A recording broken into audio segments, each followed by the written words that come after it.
Terceiro e último painel.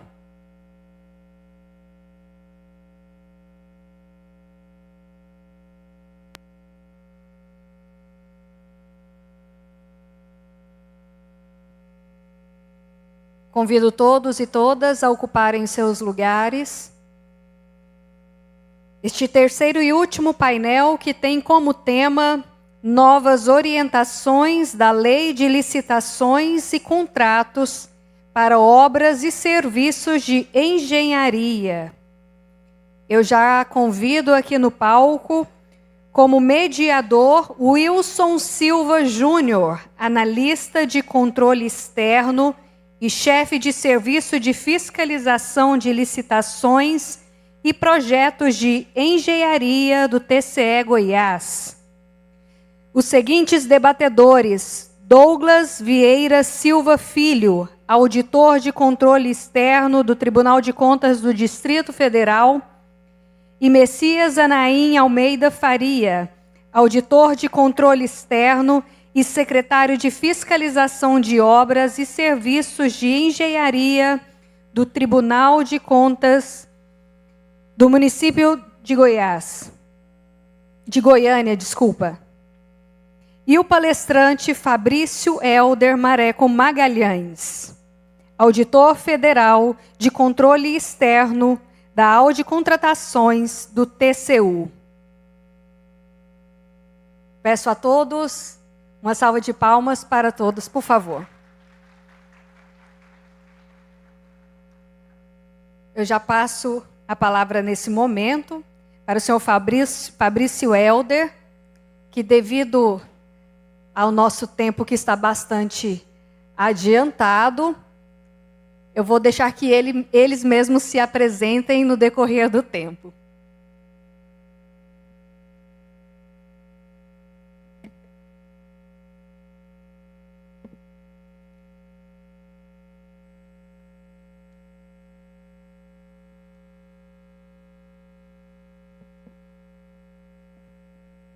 Boa tarde a todos. Eu me chamo Fabrício Magalhães, eu sou auditor do Tribunal de Contas da União, estou hoje na Audi Contratações, mais especificamente na 6ª diretoria que cuida de denúncias e representações na área de obras e serviços de engenharia. E atualmente estou participando da auditoria que está acompanhando a implementação da nova Lei de Licitações e Contratos no âmbito da União, dos estados e dos municípios. E sou palestrante, sou professor na área também de obras e serviços de engenharia, e desde já quero também agradecer o convite do IRB, agradecer também ao TCE Goiás a esse excelente evento, e a todos, principalmente aqui da plateia que estão aqui, bem como no YouTube. Então, meu muito obrigado a todos. Boa tarde. Sou Messias Anaim, sou auditor de controle externo do Tribunal de Contas dos Municípios do Estado de Goiás, o TCM, e hoje estou na Secretaria de Engenharia do Tribunal. É uma secretaria que cuida de todos os atos relacionados à engenharia, desde denúncia, representação, auditorias, análises de editais, consultas e por aí vai. Então, é uma área específica dentro do tribunal que cuida de engenharia. Boa tarde a todos. Me chamo Douglas Vieira. Eu sou auditor de controle externo do Tribunal de Contas do Distrito Federal e atuo na primeira divisão de fiscalização de obras e serviços de engenharia desde 2021. Sou novato aqui junto com os colegas. Atuei também na iniciativa privada, sou engenheiro mecânico e é um prazer estar aqui e aprender juntamente com todos. Obrigado. Boa tarde a todos. Eu me chamo Wilson Silva Júnior. Eu sou chefe do Serviço de Fiscalização, Digitais e Projetos de Engenharia aqui do TCE, então eu sou o representante da casa. Eu atuo no tribunal desde 2015, na área de engenharia, e eu estou há 4 anos chefiando esse serviço. Como mediador, para não gastar muito o nosso tempo, eu já vou passar a palavra para o Fabrício, que ele vai estar ministrando a palestra dele sobre as novas orientações da lei, para os contratos e licitações de obras de engenharia. Bem, tivemos mudanças significativas na área de obras e serviços de engenharia. Quando eu estava fazendo aqui minha apresentação, eu listei pelo menos 50 tópicos, 50 mudanças trazidas para a área de obras. Porém, não dá para tratar 50 mudanças aqui no tempo tão exíguo que a gente tem, que é de 30 minutos. Então, nesse sentido, eu trouxe 20 pontos que, para mim, são os mais importantes, que impactam essa área que é tão importante de obras e serviços de engenharia. Sempre eu digo que um sobrepreço ou um superfaturamento num contrato de obras públicas pode representar uma mega-sena acumulada. Então, louvo, né, pela iniciativa de trazermos esse assunto à tona para estarmos aqui debatendo e discutindo, porque muitas vezes você vê por aí em congressos que esse assunto é meio deixado de lado. E a gente vai ver o quão é importante para o cenário das contratações públicas no país. Bem, a primeira mudança que eu trago para vocês, e vocês devem já ter visto hoje na palestra da professora Marfisa, é que houve uma estruturação da fase de planejamento. Estudo técnico preliminar na Lei 8666 era dito apenas na definição de projeto básico de engenharia, lá no artigo 6º, inciso 9, que é o conjunto de elementos necessários e suficientes, com nível de precisão adequada para caracterizar. Hoje houve uma mudança na 14.103, agora é para definir e dimensionar obra ou serviço de engenharia ou conjunto de obras e serviços de engenharia baseado em estudos técnicos preliminares. Então, na Lei 8666, apenas nessa definição de projeto básico, falava-se em estudo técnico preliminar. E hoje, se vocês observarem, na 14.103, a gente teve uma estruturação dessa fase de planejamento, que agora é chamada de fase preparatória. Antes a gente tinha uma fase preliminar, uma fase interna e uma fase externa de licitação. E agora a gente tem toda uma fase preparatória, começando com o PCA, que é um instrumento de governança, mas está no planejamento tático da unidade gestora, que ela vai consolidar todas as aquisições ou todas as aquisições de obras e serviços de engenharia que aquela unidade gestora deseja contratar no ano seguinte. Temos também o DFD, que ele inaugura o planejamento operacional, ou a fase preparatória, como a gente conhece. Em seguida, terei o meu estudo técnico preliminar. É no estudo técnico preliminar que eu vou evidenciar qual a minha necessidade e qual a minha melhor solução. Por que eu vou alugar um imóvel, por que eu vou construir um imóvel, por que eu vou reformar um imóvel, ou por que eu vou adquirir um imóvel. É lá que eu vou tratar também dos regimes de execução. Então, é um ponto muito importante aqui esse documento, porque vai estar sendo discutida quais são as melhores soluções para atender aquela minha necessidade. Terei, em seguida, o termo de referência para a contratação de bens e serviços, e aí incluindo serviços de engenharia. Terei também a minha gestão de riscos, que pode ser consubstanciada no mapa de riscos. Teremos também o anteprojeto de engenharia. Vocês verão que é possível licitar com apenas o anteprojeto de engenharia, quando a gente estiver falando do regime da contratação integrada. Temos também o projeto básico e o anteprojeto. Então, essa aí é a fase preparatória para a contratação de obras e serviços de engenharia. Outra grande mudança, e qualifico como uma das principais mudanças trazidas pela nova lei, que vai contribuir bastante para a melhoria dos nossos projetos básicos. Não sei se vocês sabem, mas o TCU, ele consolidou em 2022, de 1.051 fiscalizações, foi consolidada num relatório, 21% estavam relacionados com projeto básico deficiente e desatualizado.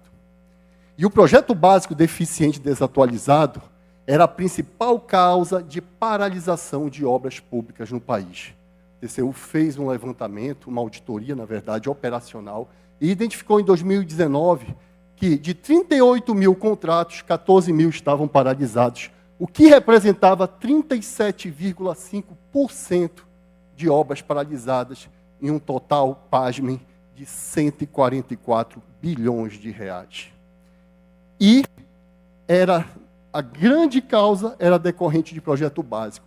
E a nova lei de licitações, no artigo 19, parágrafo 3º, fala sobre a utilização do BIM, Building Information Modeling, ou modelagem da informação da construção, que para obra e serviço de engenharia, preferencialmente será utilizado agora o BIM.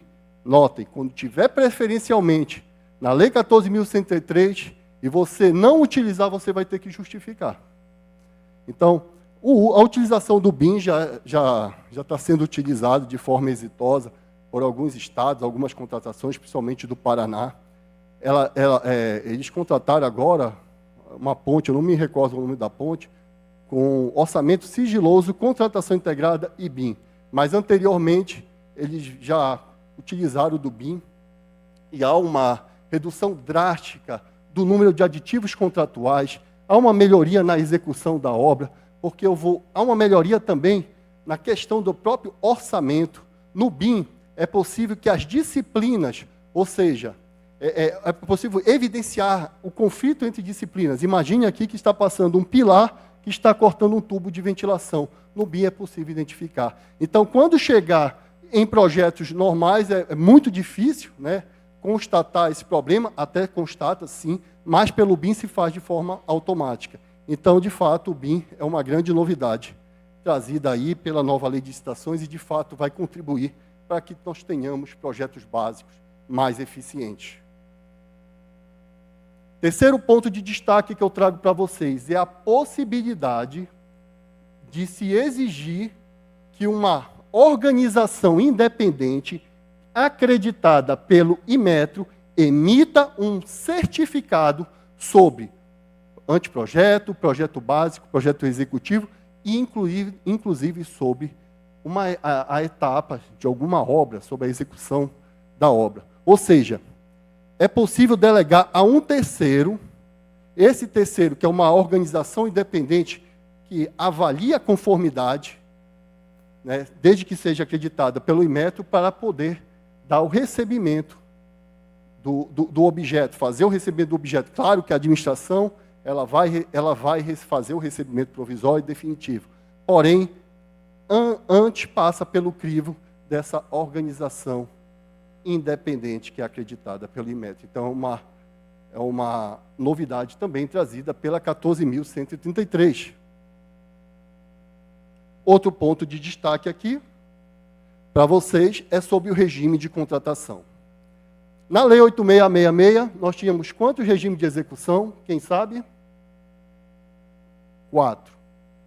Empreitada por preço global, empreitada por preço unitário, empreitada integral e tarefa. Hoje, na 14.103, nós absorvemos o que já tinha na 12.462/2011, que é a contratação integrada, absorvemos também a contratação integrada da Lei das Estatais, a Lei 13.303, e a grande novidade é o regime de fornecimento e prestação de serviço associado. Como nós já temos conhecimento desses 4 primeiros regimes da Lei 8666, eu vou tratar com vocês, então, desses outros 3 regimes. O primeiro deles é a contratação integrada. Na contratação integrada, a administração pública ela vai licitar com o anteprojeto de engenharia. Mas muita atenção quando utilizar esse anteprojeto. Não é algo simplório que deve ser colocado ali como um instrumento para a licitação. A Lei 14.103, ela traz alguns elementos já advindos do Decreto 7.581/2011, que regulamenta a lei do RDC, e ela, claro, ela não vai conseguir abranger todas as tipologias de obra, cabendo, claro, cada ente regulamentar o que deve existir num anteprojeto. Então, na contratação integrada, licita-se com o anteprojeto e, num único contrato, a contratada ela vai elaborar o projeto básico, elaborar o projeto executivo e executar aquela obra ou serviço de engenharia. Então, a contratada ela fica com esse encargo. falaremos agora sobre contratação semi-integrada. Qual a diferença da contratação integrada para a semi-integrada? Na contratação integrada, eu licito com o anteprojeto.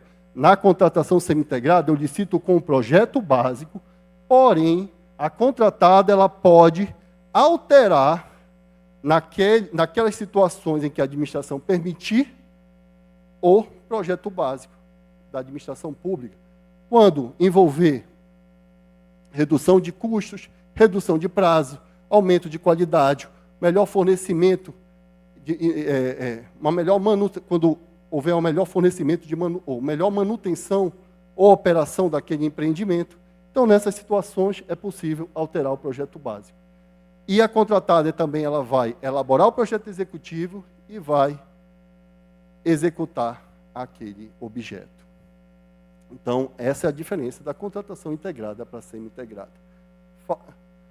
Quando a gente fala de contratação integrada e contratação semi-integrada, a gente não pode deixar de falar de matriz de riscos, que é a cláusula contratual, é uma cláusula definidora das responsabilidades entre contratante e contratado, e ela inaugura o equilíbrio econômico-financeiro inicial do contrato. Aqui é um exemplo de matriz de alocação de riscos, porque ela está alocando riscos entre a contratante e a contratada.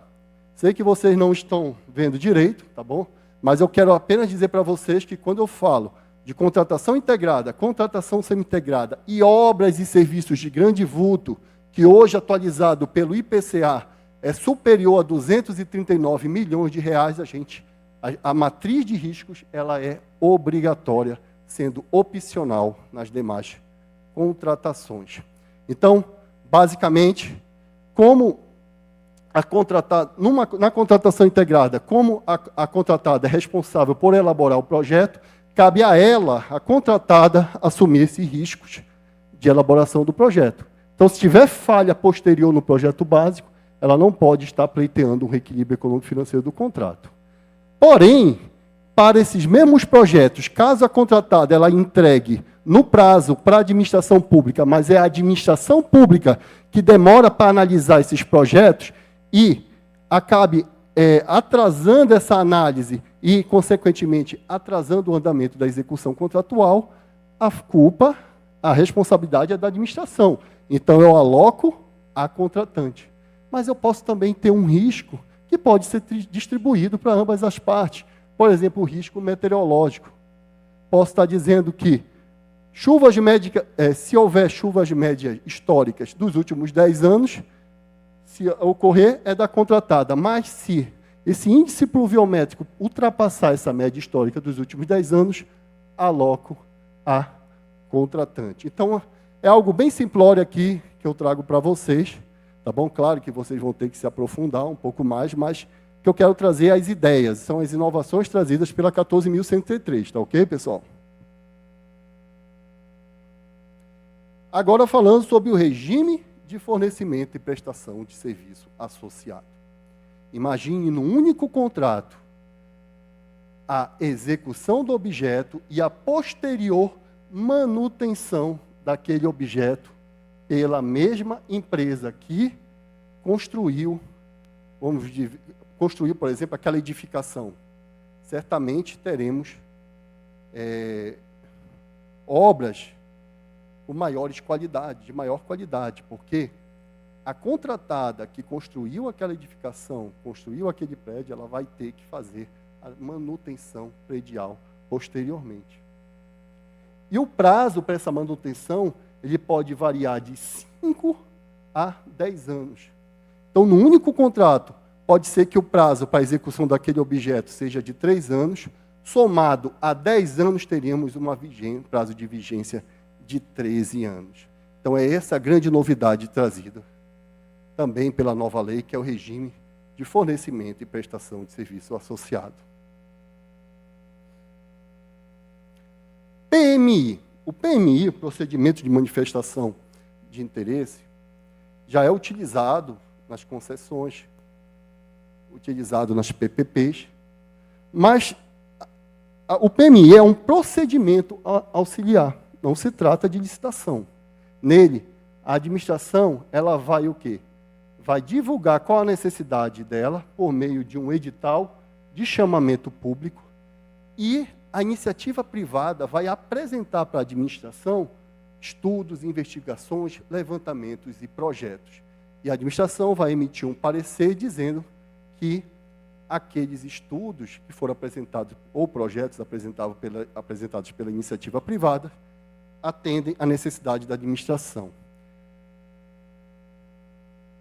O PMI, o fato, na verdade, da iniciativa privada apresentar esses projetos, não garante que a administração pública ela faça a licitação. E nem garante qualquer benefício à empresa que apresentou esses projetos. E esses custos ficam a cargo de quem? Inicialmente fica a cargo da iniciativa privada, da empresa que apresentou.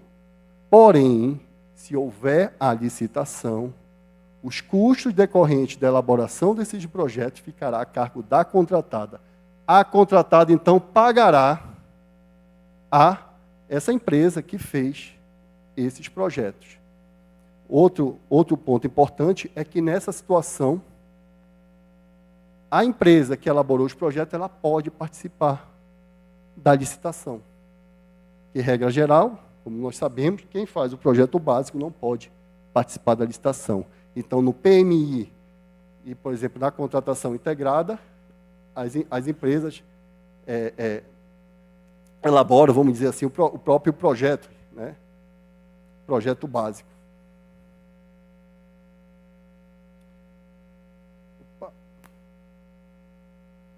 Outro ponto de destaque é que agora a gente tem uma ordem de preferência para a obtenção dos preços em obras e serviços de engenharia. Iniciamos com o Cicro e o SINAP. É a primeira fonte de pesquisa. Em seguida, mídia especializadas, que pode ser jornais, revistas, estudos técnicos. Em seguida, caso eu não consiga encontrar em mídia especializada, tabela de referência formalmente aprovada pelo Poder Executivo Federal, que pode ser tabelas do DENOC, tabelas da Codevasp, tabela da ANP, tabela da Eletrobras. Caso também não consiga encontrar o preço, posso estar buscando em sítio de domínio amplo ou sítio especializados. A Pinho tem a Pinho Web, tem o TCPO Web, tem o salariômetro, tem um informativo SBC que pode estar obtendo também essas informações lá. São alguns exemplos. Caso não consiga obter em pesquisas publicadas, como está no item 2, participar de contratações similares que estejam em execução ou que já tenham sido executadas num prazo máximo de 1 ano a partir da minha data da minha pesquisa de preço. E caso eu não consiga, eu recorro à base de notas fiscais eletrônicas, que é uma funcionalidade que estará ainda disponível, ainda não está disponível, no PNCP, no Portal Nacional das Contratações Públicas. Vocês devem estar se perguntando, mas o meu estado tem uma tabela de referência e não está aparecendo aí. Temos aqui o DR, temos aqui a CINFRA, o CEINFRA, e eles têm uma tabela própria. Lá no artigo 23, parágrafo 3º, a Lei 14.133 diz o seguinte: para estados, distritos federais e municípios, desde que não envolva recursos da União, eles podem utilizar outros sistemas referenciais. Mas se for decorrente de convênios, isso no âmbito, claro, dos estados e municípios, no âmbito federal, já vai ter que utilizar. Então, envolveu recursos federais, utiliza essa sistemática que está prevista no artigo 23, parágrafo 2º da 14.133. Inexequibilidade da proposta. Está previsto lá no artigo 59, parágrafo 4º. Como é que era na Lei 8666? Havia um cálculo matemático que tinha que ser feito, né? Proposta inexequível era quando a proposta apresentada pelo licitante era inferior a 70% do valor orçado pela administração, ou a 70% de uma média aritmética das propostas que estiverem 50% superior ao valor orçado da administração. Então, era esse cálculo que era para ser feito. A 14.133, ela simplificou e elevou o limite em 5%. Então, hoje, se a proposta da administração, se o valor orçado pela administração é 100 mil e a proposta que está em primeiro lugar for 70 mil, é uma proposta inexequível, porém não é absoluta. Lá no artigo 59, parágrafo 2º, diz que poderá a administração pública fazer diligências para que a licitante ela comprove aquela execuibilidade de sua proposta. Outra mudança também que tivemos é o novo limite de garantia adicional. Na Lei 8666 era de 80%. Hoje, na 14.103, esse limite é de 85%. O que quer dizer? Quer dizer que, imaginamos que o valor orçado pela administração seja 100 mil. A licitante apresenta uma proposta de 80 mil. 85% de 100 mil é 85 mil. Então, a diferença entre o valor orçado pela administração e o valor da proposta, esses 5 mil, tem que ser recolhido por algumas das modalidades de garantia prevista na 14.103.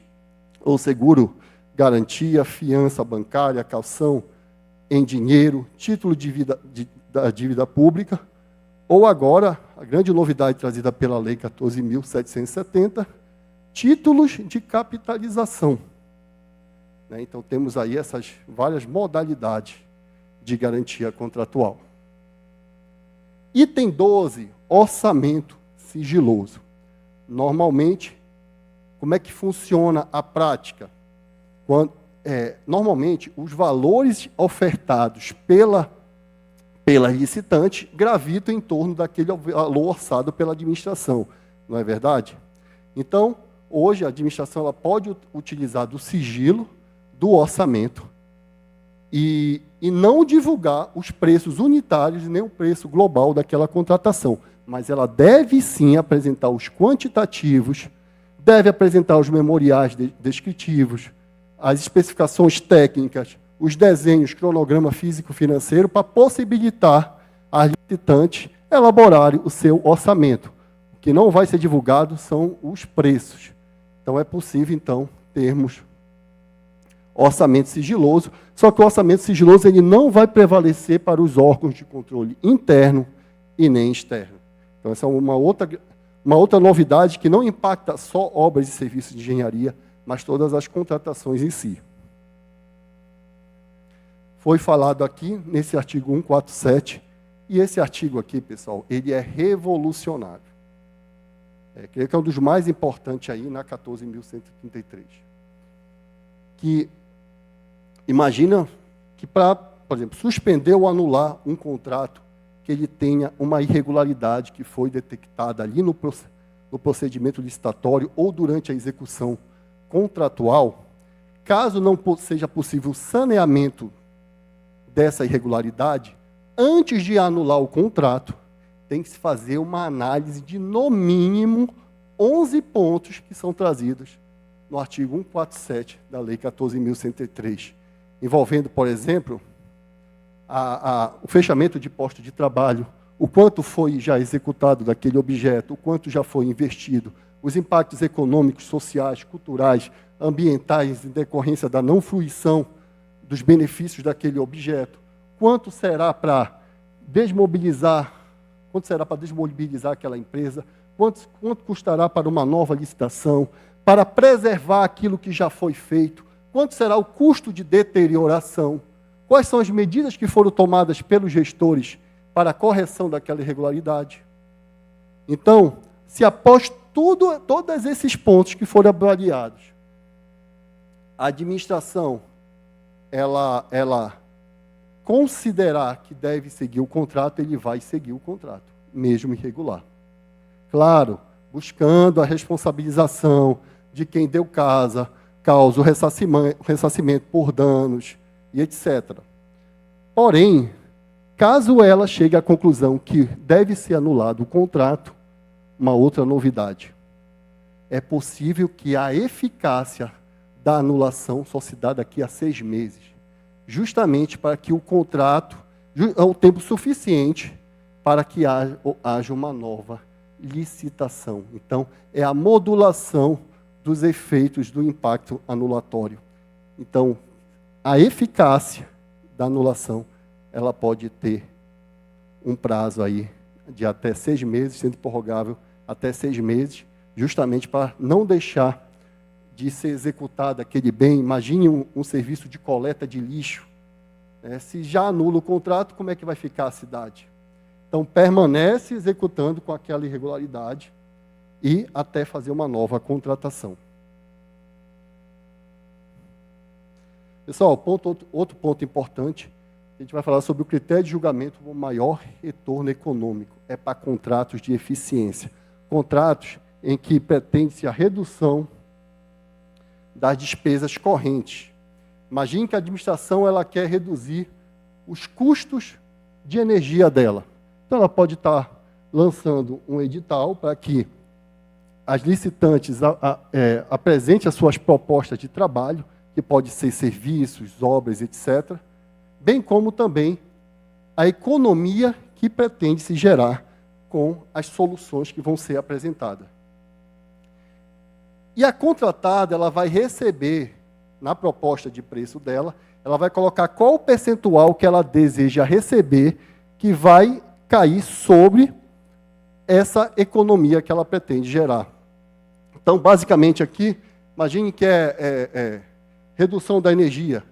Uma empresa fala, olha, eu vou fazer a pintura de todo o prédio, interna e externamente. Outra diz, não, vou instalar placas fotovoltaicas. E uma outra, vou fazer esse serviço de troca de lâmpadas incandescentes e fluorescentes para LED. Um exemplo. Imaginamos que da usina fotovoltaica, o valor, imaginamos que a despesa corrente da energia seja 100 mil. Essa empresa, ela apresenta essa solução, mas ela diz que vai gerar uma economia de 80%, mas ela quer 50% daquele valor. Ou seja, ela vai gerar uma economia de 80 mil, mas ela quer 50% de 80 mil. Então, o valor do retorno econômico será 40 mil. 80 menos 40 mil, que ela pretende receber, é igual a 40 mil. O maior retorno econômico vai ser a empresa que vai vencer. Como a gente não tem muito tempo, eu não posso estar trazendo em formato de números aqui, que seria melhor para explicar essa situação para vocês. Outro ponto bastante inovador é o seguro garantia com cláusula de retomada, o step in right. A contratada ela vai fazer um seguro de garantia junto com cláusula de retomada junto à seguradora, e caso ela não conclua aquele objeto, a contratada é a seguradora que vai assumir as obrigações da contratada, devendo ou executar o restante daquele objeto ou pagar a importância descrita na apólice. E a seguradora, ela vai ali, está agindo meio que um fiscal também junto com a administração, porque ela vai ter acesso ao canteiro de obra, pode estar solicitando esclarecimentos ao responsável técnico pela obra, vai assinar como interveniente, anuente, o contrato, bem como os aditivos e etc. Então, uma grande novidade trazida aí pela 14.133. Temos agora o sistema de registro de preço para obras, desde que haja um projeto padronizado, sem complexidade técnica e operacional, e que haja uma necessidade permanente e frequente da obra ou serviço a ser contratado. Eu trago exemplo para vocês lá do estado do Paraná. No Paraná, eles resolveram implementar essas bibliotecas cidadãs nos 198 municípios do estado. E eles resolveram utilizar o SRP. Então, eles dividiram em 15 lotes, ou seja, fizeram 15 licitações, e contrataram e acabaram executando aí nos seus 198 municípios. Eles fizeram o levantamento que o custo administrativo de licitação, que seria para realizar as 198 licitações, se não tivesse utilizado o SRP, representaria em torno de 10 bibliotecas cidadãs. Então, é uma novidade também trazida pela 14.103, o SRP para obras. 17º ponto, são 20 pontos, tá, pessoal? 17º ponto é a questão do bônus. O que justifica, por exemplo, a contratada em entregar uma obra de melhor qualidade ou um serviço de melhor qualidade? Pois agora existe a questão de bônus, para que será adicionado, será pago à contratada caso ela atinja determinados padrões de desempenho, de qualidade, atenda a critérios de sustentabilidade, ou a própria redução do prazo da execução do objeto. Então, agora é possível, né, estar utilizando aí da remuneração variável que está prevista no artigo 144 da 14.133. Houve mudança também no índice de reajustamento, no prazo da anualidade, que agora ela está com a data vinculada à data do orçamento estimado da administração. Antes, podia ser da data da proposta ou da data do orçamento estimado na 866, não é verdade? E ainda havia muitos contratos que era a partir da data da assinatura do contrato. A gente até hoje vê essa situação. Mas agora é a partir da data base do orçamento. E isso aqui não vale só para a obra, vale para tudo. Tá bom, pessoal? Todas as contratações a partir, então, ali da elaboração do orçamento. 19º ponto é a possibilidade da execução sem cobertura contratual, desde que o termo aditivo ele seja finalizado, né, num prazo máximo de 1 mês. Imagine essa situação em que está se executando um serviço de engenharia, em que trata de escavação, carga e transporte de material de primeira categoria. Tá? E esses trabalhadores eles encontram um afloramento de rocha, ou seja, material de terceira categoria. Então, para que não se espere que faça o aditivo, incluindo esse novo item de serviço, escavação, carga e material de terceira categoria, que trata de rocha, pode estar executando aquele objeto, né, e sendo formalizado o termo aditivo. Vão estar executando sem cobertura contratual, porque esse serviço ele não está ainda incluso no contrato, vai ser incluído por meio de termo aditivo, desde que esse termo aditivo seja formalizado num prazo máximo de 1 mês. E, por fim, nosso último ponto aqui, é a responsabilidade pela solidez e segurança após o recebimento definitivo pela administração, que a contratada ela fica responsável. Na Lei 8666, esse prazo era de 5 anos, não é verdade? E no próprio Código Civil fala-se em um prazo também quinquenal de 5 anos, lá no artigo 618. Mas a 14.103 fala agora, estabelece que o prazo é mínimo, um prazo mínimo de 5 anos.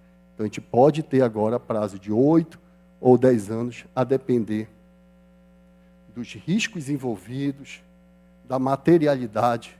Né? Tudo vai depender, claro, de estar lá no estudo técnico preliminar para definir qual seria esse prazo de garantia e solidez. Bem, senhores, agradeço aí a todos. Fico aí com essa frase que foi tirada do ministro Valmir Campelo, que as obras, afinal de contas, não são em si, mas não são... não consigo ler, mas o instrumento não são um fim em si mesmo, né? Bem aqui, não são um fim em si, mas um instrumento para potencializar a função estatal de cumprir com suas obrigações perante a sociedade. Meu muito obrigado a todos. Obrigado, professor Fabrício. Foi uma excelente palestra. Num tempo bastante exíguo, o senhor conseguiu fazer uma síntese bastante clara aqui para nós.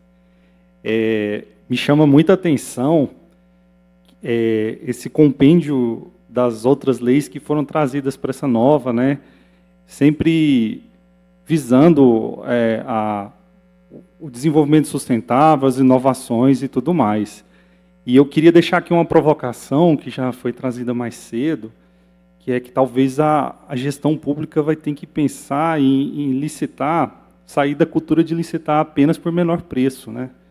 E atacar mais a técnica e preço, porque tem que ter um estímulo também do setor privado, né, para poder ela entregar o que se pretende, que é a inovação, né? Acho que isso a gente pode até discutir depois. Eu vou passar agora para o Douglas, ele está fazendo... Claro, professor, fica à vontade. É um ponto importante trazido por você, vou falar brevemente, sobre a questão da inovação, inclusive, é um dos objetivos trazidos pela nova lei de licitações e contratos, lá no artigo 11, que é a inovação e desenvolvimento nacional sustentável. O próprio TCU também ele mudou aquele índice dele, né, que é o índice de governança, e está abrangendo aí a inovação e requisitos de sustentabilidade. Hoje o índice chama-se IESGO, e nesse caso envolvendo a governança, a inovação e a sustentabilidade. Perfeito, perfeito. Passar para o Douglas agora para fazer a apresentação. Obrigado.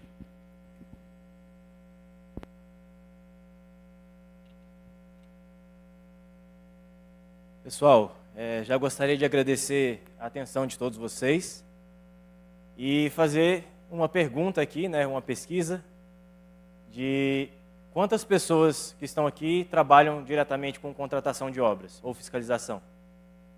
Temos poucos colegas, né? Então, o nosso desafio é tornar isso aqui interessante para todos. E, com certeza, o Fabrício já trouxe aí uma palestra muito interessante. E o que a gente pode ver dessa nova lei, e talvez o que resume essas inovações trazidas pela nova lei, é um foco em resultados, né? A nova lei ela foca em resultados. Resultados e planejamento, né? Como também um instrumento para se chegar nesses resultados. E quando eu estava pensando acerca aqui do tema para trazer hoje aqui para vocês, passou na minha cabeça, né, assim, foi algo bem instantâneo trazer para vocês essa inovação. Eu escolhi uma das inovações, até o Fabrício já falou um pouco sobre isso, que é o regime de execução de contratação integrada e semi-integrada na nova lei de licitações. Eu estou sem o controle. Vou pegar aqui.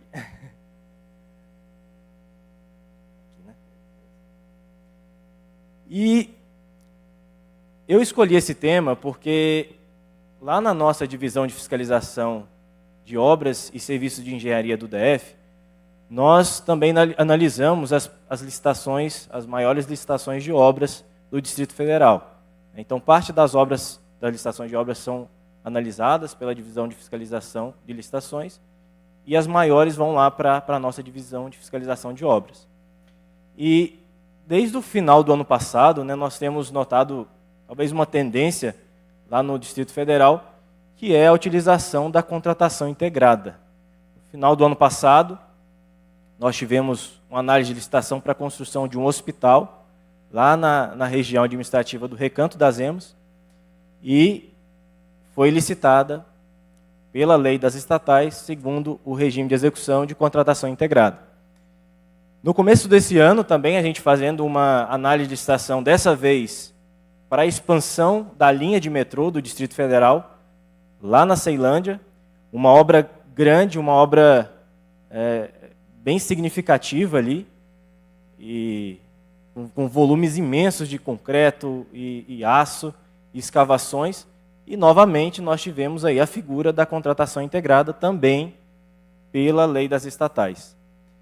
E por último, agora, até poucos dias antes, né, de estar aqui no evento, a gente fazendo uma autuação de um processo de auditoria concomitante, uma auditoria para fiscalizar a execução de uma obra que está sendo executada lá no DF, de uma importante via, uma reconstrução de uma importante via lá em Brasília, novamente, contratação integrada, dessa vez pelo RDC, né, uma licitação antiga, mas que nós vamos agora fiscalizar concomitantemente a execução, né? Como nós temos falado, análise de licitações, auditorias concomitantes, esse é um foco muito grande que nós temos lá na divisão de fiscalização de obras, que é a atuação concomitante do tribunal.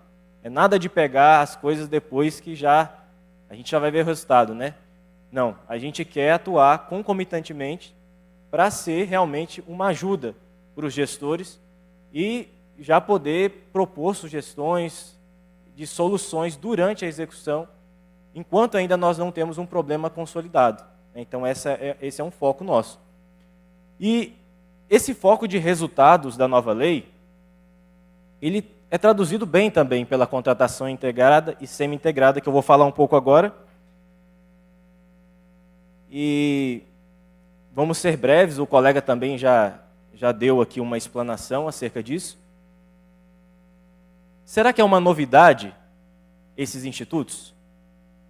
Como eu tenho falado, né, nós já temos, lá no Tribunal de Contas, já temos analisado licitações, contratos com esses institutos aqui. Então, não é uma novidade propriamente dita para os tribunais de contas, porque elas já estavam previstas em outras legislações.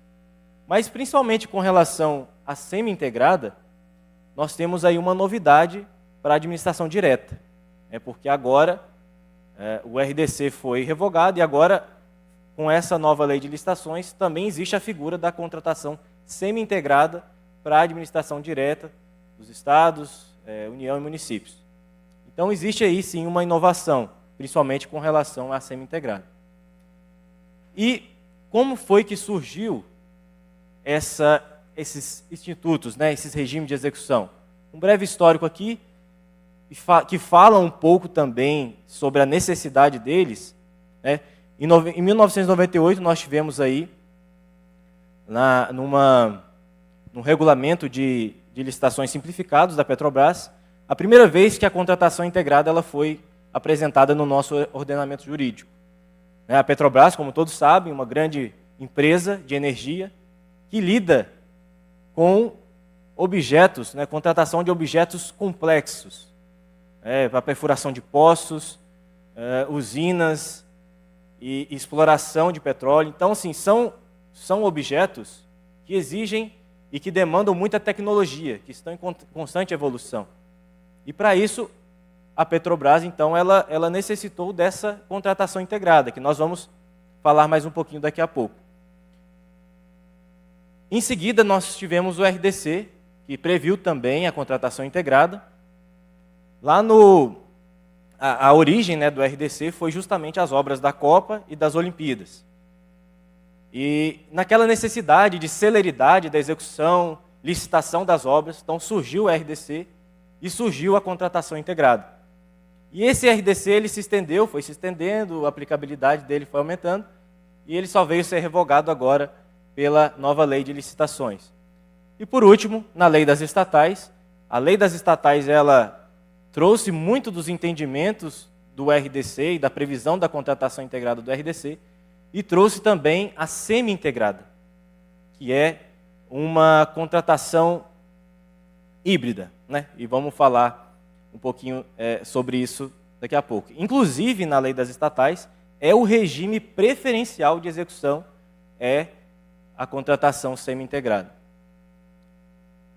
Contratação integrada. A nova lei de licitações, ela trouxe essa definição aqui. O Fabrício já falou, então não precisa da gente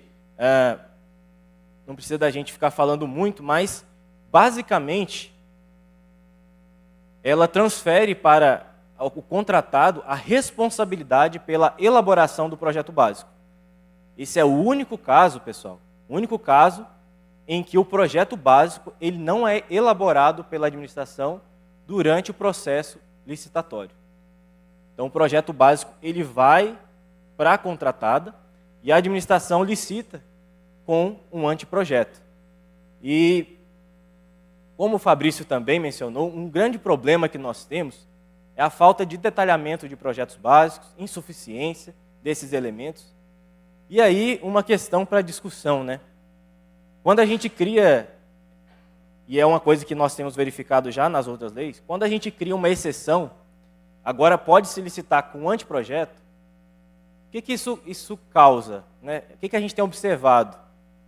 São, muitas vezes, anteprojetos sendo justificados pela falta de um projeto básico. A administração ela não tem tempo, ela quer mais celeridade, ela quer licitar logo, e ao invés de verificar se aquele objeto ele corresponde à contratação integrada, ela encontra uma facilidade, né, de licitar com um anteprojeto. Mas, com certeza, como também os colegas podem corroborar, o anteprojeto ele nem sempre é mais simples de se fazer do que um projeto básico. Na verdade, ele exige uma modelagem de soluções que, por vezes, pode ser até mais complexas do que o próprio projeto básico. Então, essa é a figura aqui da contratação integrada que veio na nova lei de licitações, nas definições lá no artigo 6º. E nós temos também aqui a figura de aprovação do projeto básico. Então, durante a execução do contrato, aí sim nós vamos ter a aprovação de um projeto básico pela administração pública, o que pode trazer também alguns problemas, mas não vamos aprofundar muito nisso, né? Em seguida, nós temos a contratação semi-integrada. Ela é licitada com um projeto básico, porém, na contratação semi-integrada, né, como eu mencionei, uma coisa meio híbrida, nós temos um orçamento totalmente detalhado, com todos os serviços, mas a administração entende que em parcelas desse objeto pode haver algum tipo de inovação. E ela dá, então, a oportunidade da contratada, verificando se pode executar de uma maneira diferente, atingindo o mesmo resultado, um resultado melhor, ela comprovando isso, então ela poderia alterar partes do projeto básico. Em linhas gerais, é isso. Poderia alterar esse projeto básico e também seria aprovado pela administração, comprovando todos aqueles requisitos, né? Então, nós temos aqui a figura da semi-integrada. A semi-integrada é muito interessante. Ela dá essa liberdade nas obras da contratada ela fazer sugestões para melhorar a forma de executar a obra. Porque, na maneira convencional, né, de empreitadas, de preços unitários, que é a mais tradicional, a contratada ela fica restrita aos serviços contratados. Para ter uma alteração, nós temos que fazer aditivo, e aí temos limites. Então, a contratação semi-integrada ela vem nesse sentido de trazer também resultado melhor para a administração pública. Aqui também, passando rapidamente, né, já foi mencionado, nós temos a matriz de risco. Nessa matriz de riscos, nós vamos ter lá os eventos, responsabilidades. Aqui uma coisa relacionada, né, à contratação integrada e semi-integrada. Agora a administração precisa indicar quais são as obrigações de resultado e as obrigações de meio. Ou seja, em que parcelas do objeto, em frações desse objeto, são permitidas as inovações, as modificações, e em quais parcelas a administração quer definir exatamente como deve ser feito, ou seja, definir o meio. Quando a administração permite uma solução diferente por parte da contratada, ela está admitindo que existe um risco maior para a contratada. E esse risco ele vai ser repassado na forma de um valor, de um percentual, que é justamente quando existe o cálculo do valor estimado, a nova lei. Então, ela prevê aqui que o valor estimado ele vai ser estimado com base na priorização dos sistemas oficiais, como o Fabrício já mencionou, mais uma parcela de remuneração de risco. Não são os riscos ordinários de uma obra, esse aqui é o risco da solução. Como a contratada ela assume, eu vou definir a solução, então ela não vai fazer jus àqueles aditivos que nós tínhamos nos outros regimes. Então, agora, existe um risco maior para ela, o risco da solução. E por isso vai existir aí um percentual que vai ser observado em cima do valor estimado. Mas a nova lei também, ela traz aí algo que já estava lá na lei das estatais e também nos entendimentos do RDC, que é o fato de que, sempre que possível, deve existir um orçamento detalhado. Então, naquelas parcelas do objeto em que não é admitida a inovação, deveria existir, então, um orçamento detalhado, orçamento sintético, da forma como é feito nos demais regimes. E para aquelas frações que não podem ser detalhadas, aquelas frações que a administração pública não consegue definir a solução, por questões de complexidade, aí sim nós teríamos um orçamento expedito ou paramétrico. E eu tenho certeza também que os colegas poderiam fazer comentários, né, acerca da dificuldade que é implementar isso na prática, né? A administração, na contratação integrada, licita com um anteprojeto, mas a lei diz que onde pode ser detalhado tem que ser detalhado, mas aí ficaria uma coisa aí, parte projeto básico, parte anteprojeto, e pode ser também comentado aí pelos colegas. E por último, né, eu quero trazer um problema, um ponto de interrogação ali, que eu não sei se é um problema, vamos ver qual a opinião dos colegas, né, trazer para debate. A lei das estatais, ela previa algumas restrições para a utilização desses sistemas, desses regimes. Primeiramente, ela previa preferencialmente o uso da semi-integrada, ela previa também que a ausência de projeto básico não seria admitida como justificativa para a utilização dessas modalidades, e tinha uma definição da aplicação desses institutos. Semi-integrada, quando puder ser executada com diferentes metodologias ou tecnologias, e no caso da integrada, que é mais restrita ainda, somente quando a natureza predominantemente intelectual e de inovação tecnológica do objeto demandasse que ela fosse utilizada, né? Ou se ele pudesse ser utilizado com diferentes metodologias ou tecnologias de domínio restrito no mercado, né? E a administração não consegue fazer um projeto com aquela solução porque ela é de domínio restrito. Então ela deixa o particular definir essa solução. Essa última, né, contratação integrada, era previsto no RDC, então, com a nova lei de licitações, agora a gente não tem mais isso na nova lei. E parece, né, que traz aí uma abertura maior. E aí é nesse parece ou não que nós também podemos contar com a contribuição dos colegas para essa discussão. Aí, nesse sentido, né, de reflexão, então, o que nós temos falado? Esses tipos de contratação, eles decorrem da natureza do objeto licitado.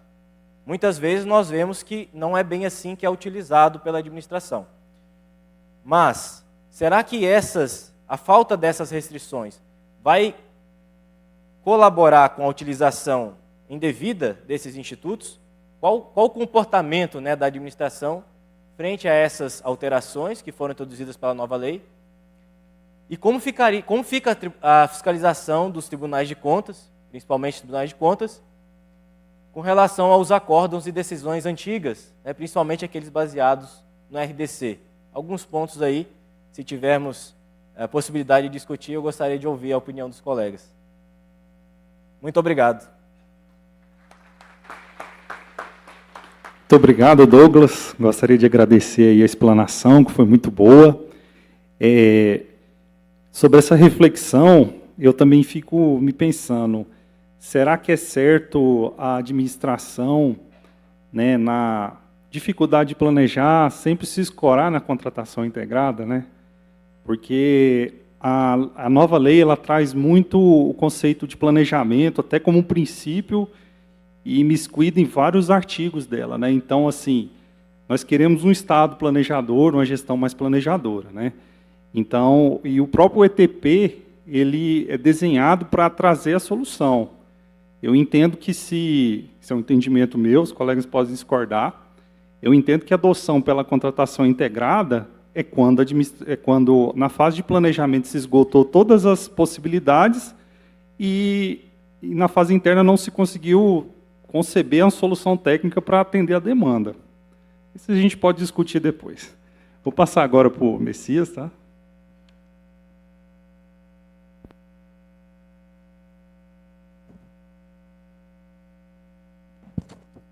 Boa tarde a todos. Também vou fazer aqui em pé uma breve apresentação. Nós, com o professor Fabrício, colega Douglas já apresentou, houveram grandes alterações com relação a obras e serviços de engenharia. E aí, o que me foi solicitado foi, e disso tudo que foi alterado, de tudo isso que tem de inovação, como levar isso para a ponta? Como levar isso para o município? Sou do Tribunal de Contas do Município do Estado de Goiás, onde 77% dos municípios têm menos de 20 mil habitantes.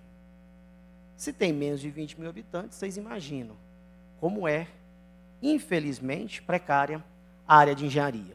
O tribunal fez um estudo antes da pandemia, por volta de 2018, 2019, ali no comecinho, para verificar como era o quadro de engenharia e arquitetura técnico, como era o quadro técnico dos municípios. O resultado foi escandaloso. Grande maioria dos municípios pequenos, nenhum tinha engenheiro no quadro, não existia o cargo engenheiro, o cargo arquiteto no quadro, então não tinha efetivo, por consequência não tinha comissionado, e em alguns casos não tinha nem empresa prestadora de serviço de engenharia. Aí a gente ficou pensando, e aí, né? Quem faz, né?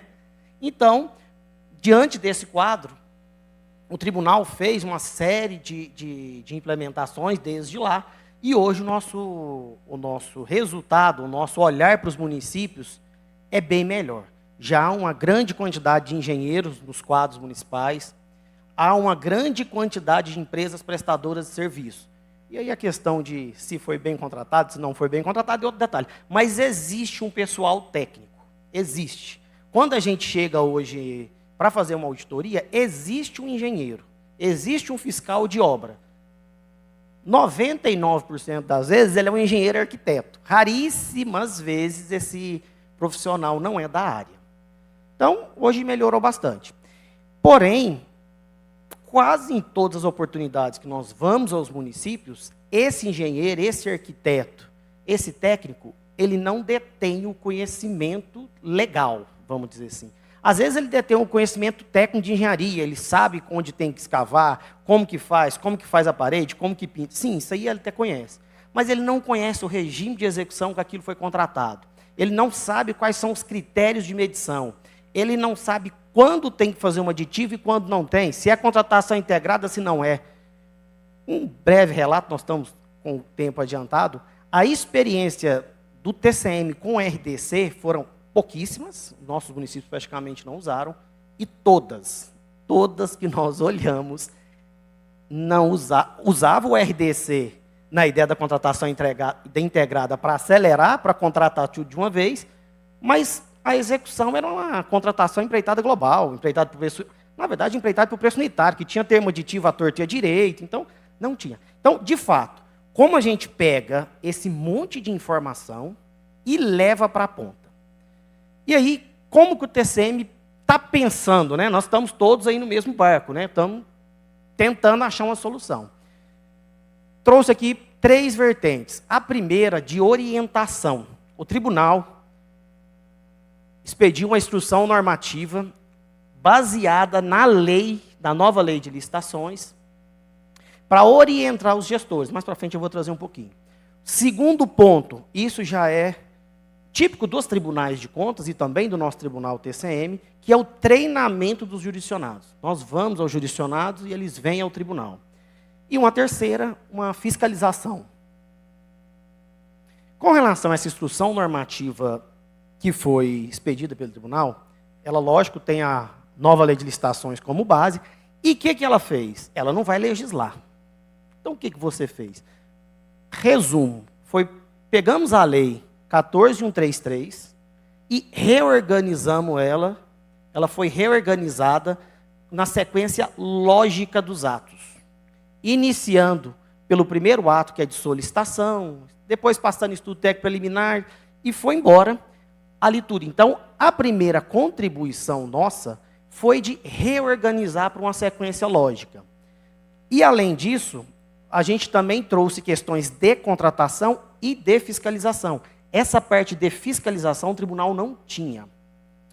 E também por que a gente fez essa normativa? Porque o tribunal, o TCM, ele tem uma tradição ali de emissão de normativo checklist. O que é esse normativo checklist? Geralmente usado pelo controle interno, que quando ele vai verificar uma licitação, chega nele, ele vai ticando. Então, quando ele pega esse normativo, e os anteriores, existia um para a Lei 866, ele simplesmente tem uma sequência lógica e ajuda ele a detectar a ausência de documentos. Então, o tribunal já tinha essa tradição em normativo checklist. E o que essa IN traz? Traz a questão da fase preparatória, já foi muito bem falado anteriormente aqui, e aí desde a solicitação até a divulgação digital, traz muito uma parte interessante, que é com relação à documentação técnica, inclusive com detalhamento de temas específicos, anexos dessa IN, traz orientações sobre edificações, pavimentação, limpeza urbana. Também traz a fase externa, que é a publicação do edital até a publicação do contrato, incluindo os pareceres e o sistema de controle interno. E aí, essa é uma inovação que essa IN trouxe, que não tinha nas antigas normativas. O tribunal deu uma ênfase na execução, na fiscalização. E foi feito uma divisão da execução. Quais são as providências que o tribunal orienta que o gestor e o fiscal façam antes de dar a ordem de serviço, pensando em engenharia? O que você tem que fazer antes? Você tem que conhecer o objeto. O fiscal tem que saber, pelo menos, que existe um projeto básico, que existe um anteprojeto.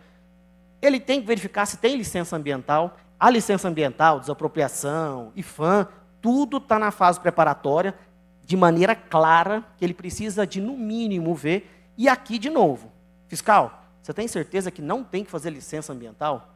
Ou mais, você tem certeza que essa licença ambiental está vigente? É essa mesmo? Então, o tribunal chama a atenção. E depois, providências que são feitas durante a execução. Inclusive, os bons e velhos aditivos.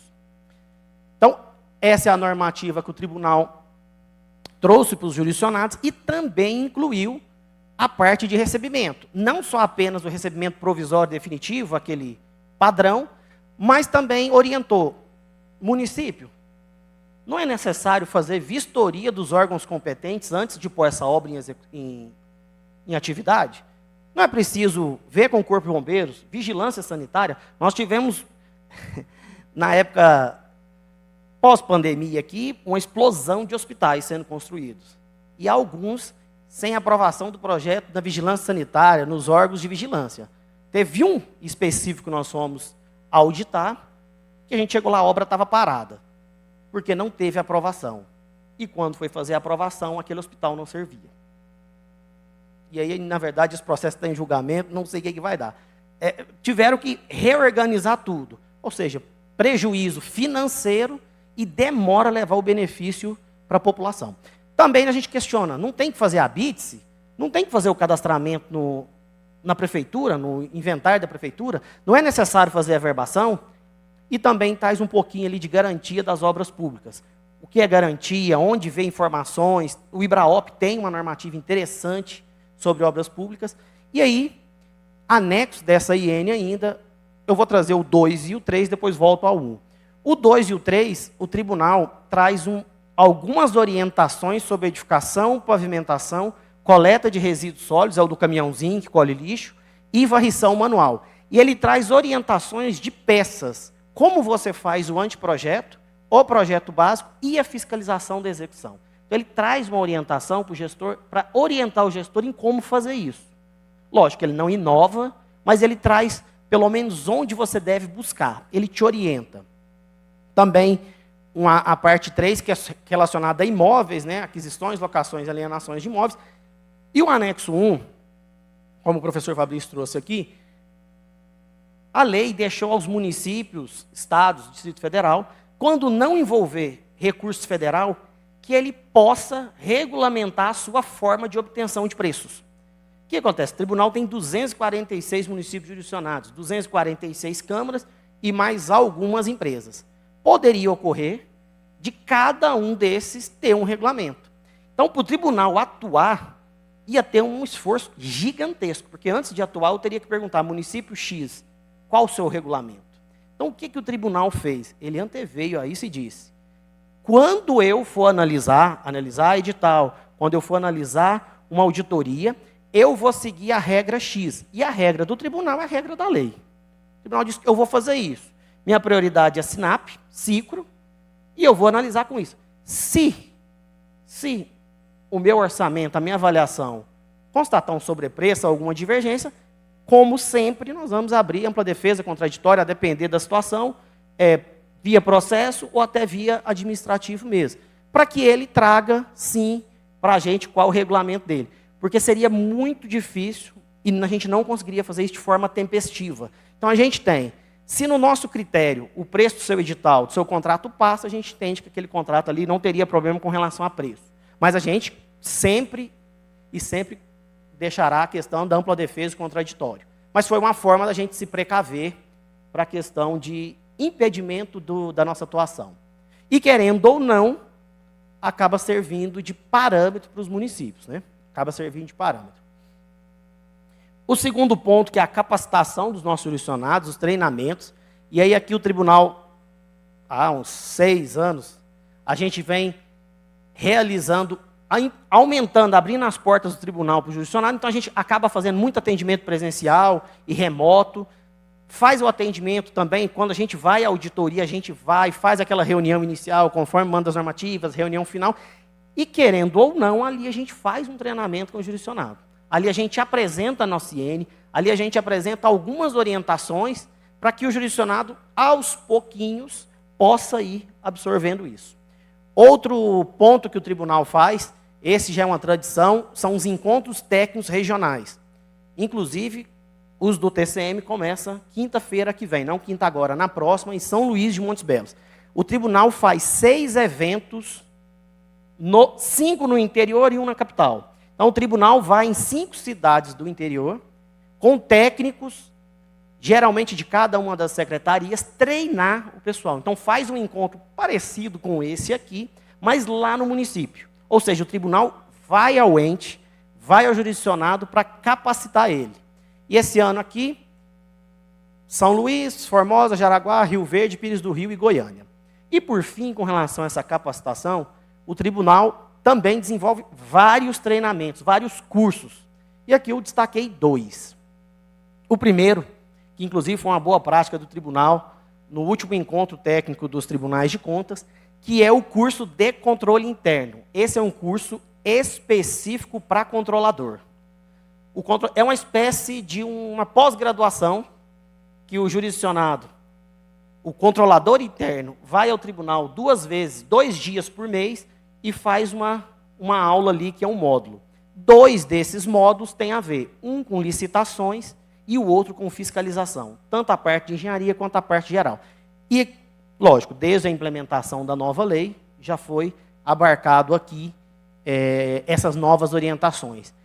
Esse curso de fiscalização de obras públicas, ele é um curso novo, que vai ser feito em conjunto com os encontros técnicos regionais. Não sei se tem alguém de município aqui, eu acho que agora, nesse momento, não deve ter muitos, mas que o tribunal vai fazer esse curso de fiscalização, e aqui sim, somente engenheiro, arquiteto e técnicos. Esse é um curso que a gente está fazendo em parceria com o CREA, nessas regiões, nessas cidades, onde o CREA tem uma sede, nós vamos fazer na sede do CREA. Qual que é o intuito disso? Desmistificar para o engenheiro, eu sou engenheiro, essa burocracia legalista de tribunal. Então, nós vamos na Casa da Engenharia. No local que não tem sede, a gente vai fazer ali junto com o encontro técnico. Mas a ideia é essa, ir ao interior, na Casa da Engenharia, para que eles se sintam mais confortáveis. E, num segundo momento, a gente vai envolver CAL, CFT, nos próximos anos. Então, é um curso que está sendo feito pela primeira vez esse ano, nas 6 regiões também. E, por fim, a questão de fiscalização. Nós já fazemos no tribunal, há alguns anos, no mínimo aí uns 6 anos, uma análise concomitante de editais de obras e serviços de engenharia. Na minha opinião, é a melhor atividade que o tribunal faz como de retorno. De retorno e de efetividade. Porque nós analisamos o edital a partir do momento que ele é publicado. E há um contato, há um regimento interno, há um regramento do tribunal que autoriza a secretaria a fazer o contato direto com o gestor. E não via conselheiro, e não via diligência. Então, é um trabalho concomitante, rápido, tem uma aceitação pelos municípios gigantesca. Nós já devemos ter, nos últimos 5 anos, aqui por alto, temos realizado mais ou menos 1000 editais de obras e serviços de engenharia, e nós não chegamos a 6, 7 representações. De 1000 editais, quase todos eles, tirando esses 5, 6, no máximo 7, que o tribunal teve que autuar um processo para fazer uma coisa mais demorada um pouquinho. Também esse ano, já é uma tradição do tribunal também fazer o acompanhamento de licitações de maneira geral, das outras contratações, aqui não de obras e serviços de engenharia, e esse ano vai ser na função saúde. E, por fim, é uma linha de ação do nosso plano de fiscalização, que é fazer uma auditoria para verificar como que está o processo de trabalho das contratações públicas nos nossos municípios. Como que ele está sendo implementado? Está implementando? Está realizando um planejamento razoável?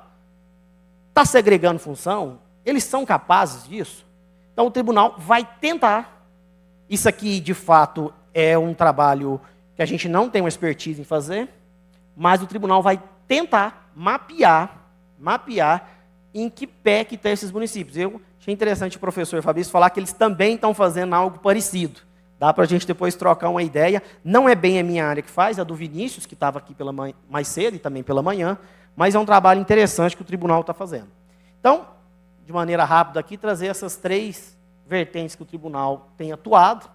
E aqui está meu contato, tanto telefone quanto e-mail, e agradeço aí a oportunidade. Obrigado, Messias. É muito gratificante ver, né, essa situação do TCM colaborativo, né, com as prefeituras. A gente sabe que a lei ela trouxe um nível de governança muito alto assim, para os entes, né? E é difícil a gente cobrar isso de estruturas pequenas que tem muitas assim no interior, né? Então, esse trabalho colaborativo, de certa maneira, puxa para cima, né? E é isso. Como é que vai funcionar as perguntas? Parece que não tem perguntas. Ok. Tá? O rapaz até encerrou a transmissão. Alguém da plateia quer fazer alguma pergunta?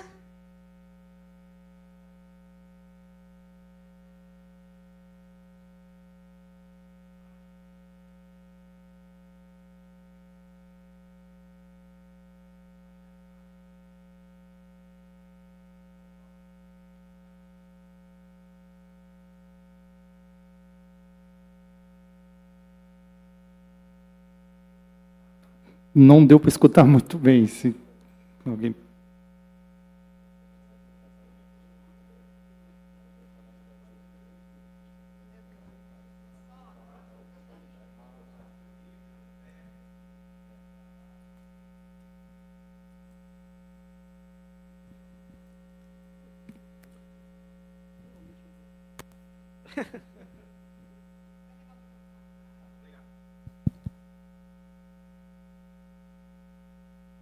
Primeiro, parabéns aí pelas apresentações. A pergunta é, será que a falta de pessoa qualificada nessas prefeituras, em termos de engenharia ou arquitetura, não se deve à remuneração, talvez, que não seja um atrativo? Se você não pudesse que um engenheiro, um arquiteto trabalhasse em mais de uma prefeitura, se houvesse uma legislação que permitisse isso, talvez isso não fosse um atrativo, que ele pudesse passar uma semana em cada localidade, e aí você teria um profissional de alto nível, porque ele ganharia 4 remunerações, e seria um valor razoável para a prefeitura, e ele passaria a ter uma remuneração mais adequada e um nível técnico melhor para atender aquela prefeitura. Só uma sugestão.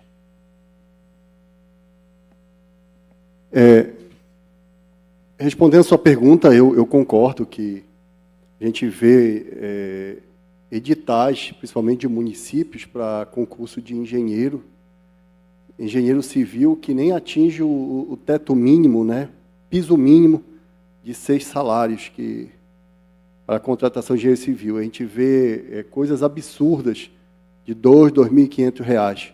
Mas, a meu ver, isso cabe, o papel cabe ao CREA, né? Ao CREA aí, o Conselho Regional, de estar fiscalizando esse tipo de editais. Com relação a essa questão dele estar prestando serviço, eu acho que isso depende muito do regime de trabalho, né? Se for 40 horas, se ele está prestando um concurso público, for 40 horas, não tem como ele estar em 2 locais ao mesmo tempo.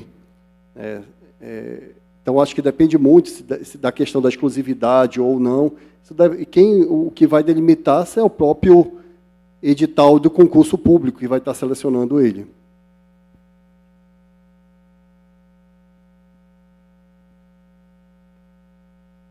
Boa noite já, pessoal. Meu nome é Antônio de Pádua, trabalho no CREA, sou assessor da presidência. Nós estamos fazendo licitação de 28 inspetorias no interior, na modalidade de pregão. Esse pregão, ele pode ser fechado ou tem que ser aberto e fechado? Essa é a minha pergunta, a modalidade do pregão. E a outra é, qual é a diferença considerada aí na lei de obra e serviço? Vou começar aqui a responder a questão da diferença de obra e de serviço de engenharia. Tá? Diferentemente da Lei 8666, que trazia o conceito de obra, que, na verdade, ela exemplificava, que era reforma, ampliação, construção, a nova Lei de Licitações ela diferenciou, ela trouxe exatamente uma definição, que é tudo aquilo que inova, conjunto de ações que inovam no espaço físico, no meio ambiente, ou causam uma alteração substancial no bem imóvel. E deve ser conduzida, né, essa obra ou por um engenheiro ou por um arquiteto, certo? De acordo com a lei. Então, são 2 critérios que devem ser observados, um critério objetivo e um critério subjetivo. Da mesma forma, para a Lei 14.103, ela trouxe a definição de serviço de engenharia, que, enquanto na Lei 8666, ela trazia a definição de serviço. Então, ela trazia lá serviços comuns, serviços de engenharia, serviços em geral, né? E agora a nova lei ela trouxe a questão do serviço de engenharia, que é tudo aquilo que não é obra, ela fala muito bem, tudo aquilo que não é obra, que pode envolver engenheiro, arquiteto ou um técnico, no caso, né, da área de obra, de edificações, por exemplo, e que cause alguma... que seja derivado de conservação, manutenção, né, traga para a administração uma utilidade material ou uma utilidade intelectual. E aí ela divide em serviços comuns e serviços especiais de engenharia. Né. A outra pergunta é a questão sobre o pregão. O pregão, o critério de julgamento dele é o menor preço ou o maior desconto. Né. Regra geral, ele é utilizado de forma aberta, né? Mas ele pode estar utilizando outros tipos também, né? Utilizando concomitantemente aberto, fechado e aberto também. Então, ele admite o uso concomitante desse modo de disputa. Só fechado primeiro que a gente não licita obras por pregão. Tá? O primeiro ponto. Serviços comuns de engenharia pode ser feito por pregão. Tá? Obra, hoje, é concorrência que ele segue o mesmo rito procedimental do pregão. Certo? Então, é só esse ponto aí para destacar, cuidado com a modalidade.